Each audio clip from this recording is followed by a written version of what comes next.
of his return. You think one man can stop the armies of hell? The Doom Marine cannot save you.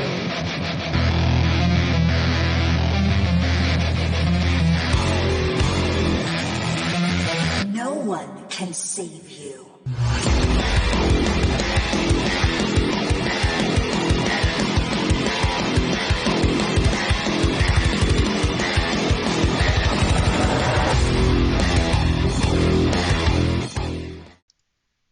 Welcome, Metalheads. Coming at you here with the spell Acolyte-BUILD-League for 0.5. We got our league start, mid-game, early end-game builds coming out here. I'm going to show you what's up, what the break-evens are, and how we're scaling damage and enough sustain to keep purple flames on, and when do we want to go blue flames and archmage and mana stacking. Alright, so first off, we're going to start with the campaign.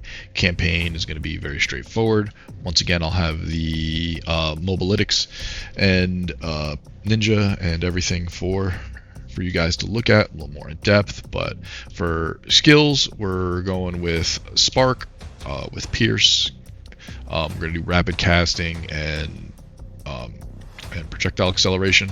Eventually we're going to add in pinpoint critical once we get to cast on critical comet, and then once you're 5 length we're going to do zenith here, mainly for the mana sustain, but this is a flex spot. This is going to be where your lineage goes. But speaking of campaign, we're just talking about campaign. So frost bomb, we got overabundance, we short fuse, and spell echo. Those are all you really need. Cooldown recovery is a nice bonus. So this generates our charge infusions for our gold infused spark. This is really not that great until you get to Act 2 and get 2 level 2 supports. That's what I recommend you spend those on first, is getting your frost bomb up and running. Cold infusing his spark increases its crit chance, triples its damage.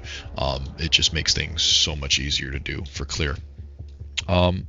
Frostwall, now early Act 2 or in Act 1, you're going to be running Orb of Storms or Flame Wall or both. But once you get Frostwall unlocked, you're going to put Spell Cascade and Pinpoint Critical in here along with Withering Touch.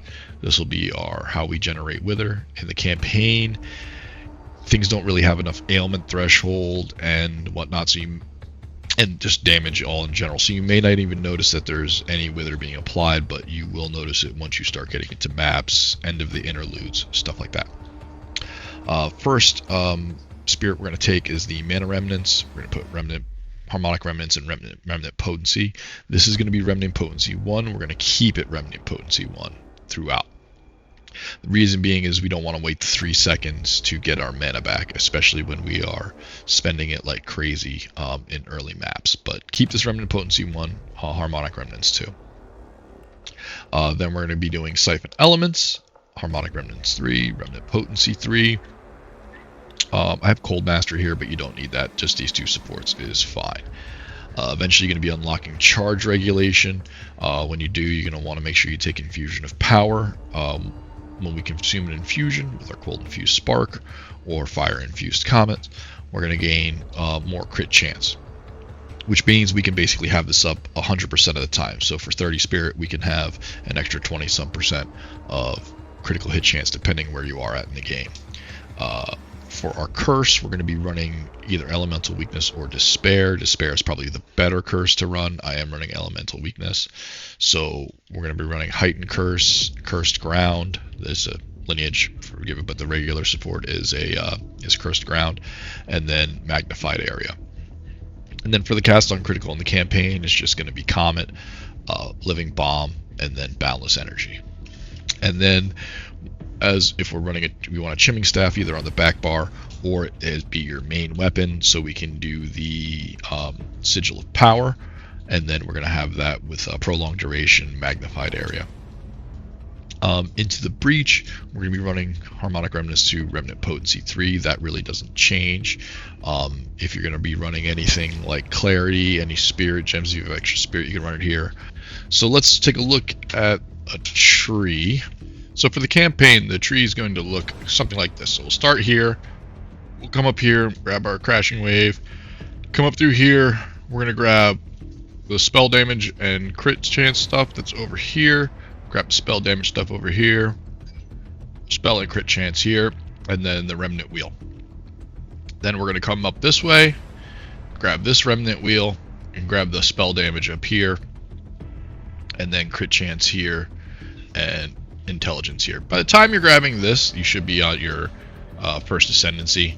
Maybe just a little after. When you're getting ready to grab charge regulation, you're going to make sure you grab infusion of power. You can switch to mind over matter and eldritch battery at any time once you feel comfortable. At that point, you might want to take the recover 3% maximum when you pick up a remnant. Mana cost efficiency if you need it. If not, just leave it for the end. Mana remnant should be able to be just fine for you, and then fill out the rest with crit damage as you scale into the interludes. Now let's look at something that's going to be a little more early maps, mid game. Our skills pretty much stay the same. You're going to have some 5 links and 6 links to work with here.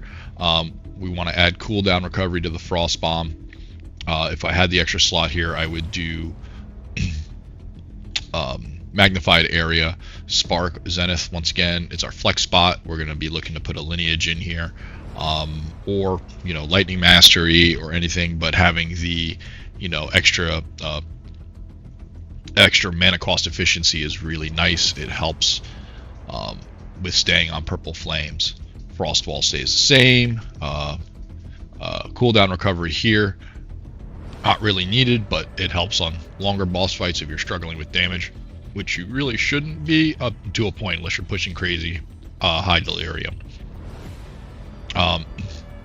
Then we add in efficiency for our cast on critical.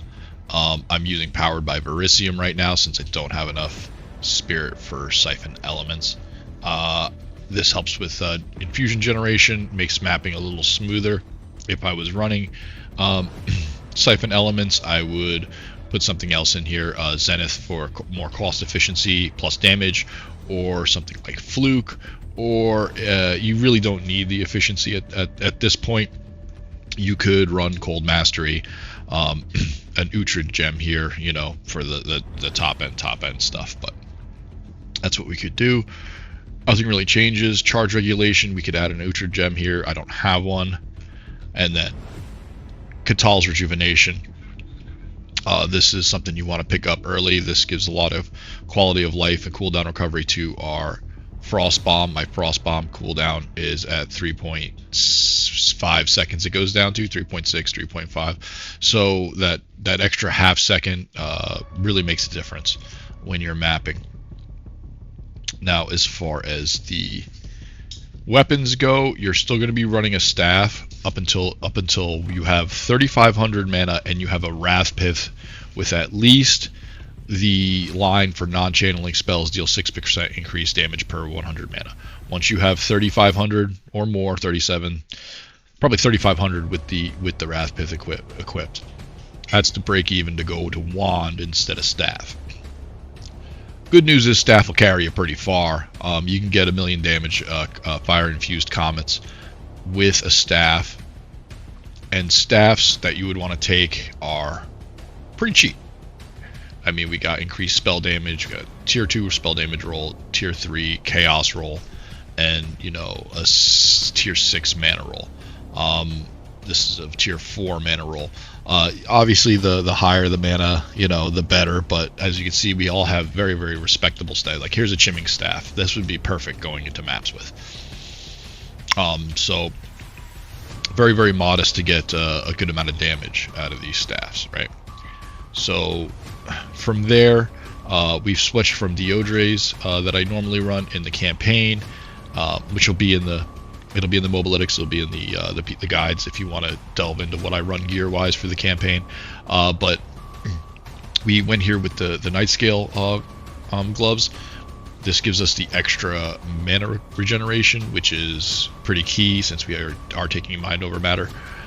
It's your mana regeneration is tied to you doing a critical within 8 seconds. Our cold infused spark just standing still in the base is at 97, 98% when we consume an infusion. So we are always critting. So we don't have to worry about that so much. We will, as long as we're in content, we'll always be regenerating mana. The rings plus mana, increased mana, perfect essence, max mana, increased perfect essence. You can fill out. There's tons of places to fill out your resists. My resists aren't even filled out all the way. I'm grabbing spirit here on the boots.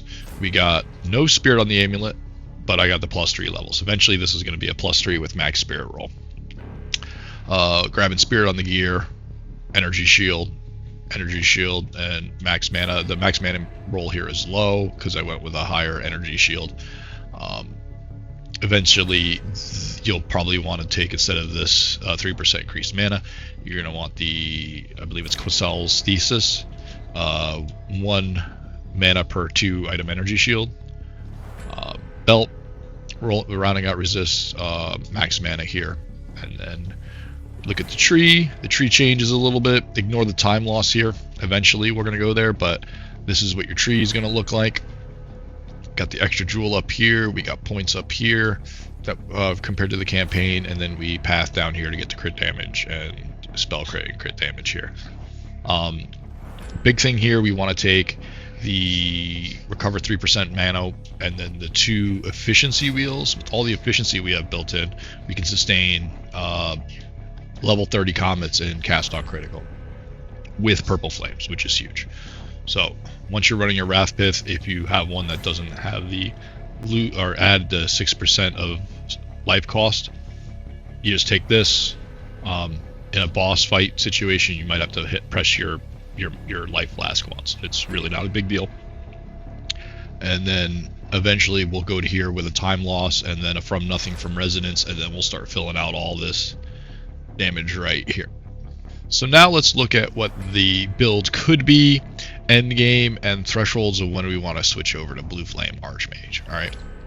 So the simple answer for when we want to switch over from Purple Flames to Blue Flames and over to Archmage, the break even, through my calculations, it's not 100% accurate, but it's about 4,500 mana. So once you have 4,500 mana, Purple Flames and Blue Flames should be roughly the same damage.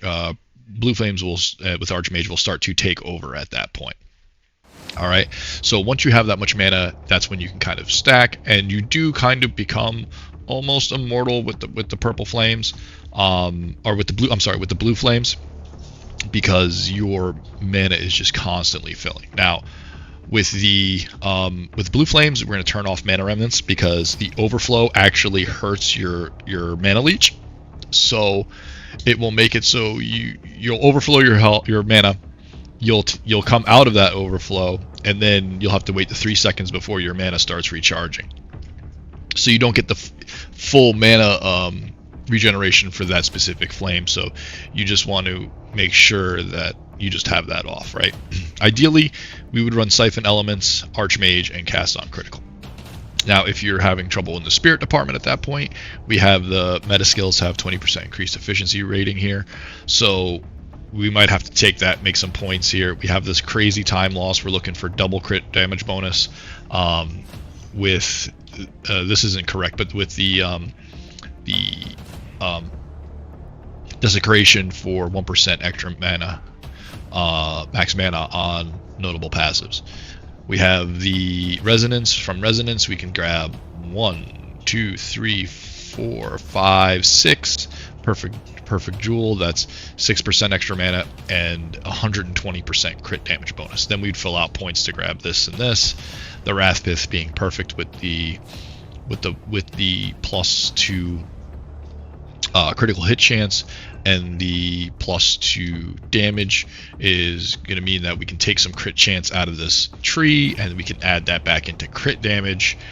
And grabbing a Flesh Crucible to get rid of all these points here to get that back into the build. Flesh Crucible with Mind Over Matter assigned is going to be absolutely huge. Big investment, totally end game. Look, there might be room in here to fit in a +3 Prism of Belief for Comet. Rockiatas in Comet as well. Once you have all that stuff rolling, you're looking at like 12 million damage comets. Like absolutely ridiculous once you have like top end game gear. So that's pretty much it. Thanks for watching. I'm going to go ahead and have the link to the Mobalytics, the Ninja, and POB all in the description. Feel free to follow along. We're going to be testing some more things as we go forward, and until the next one, we'll see you later.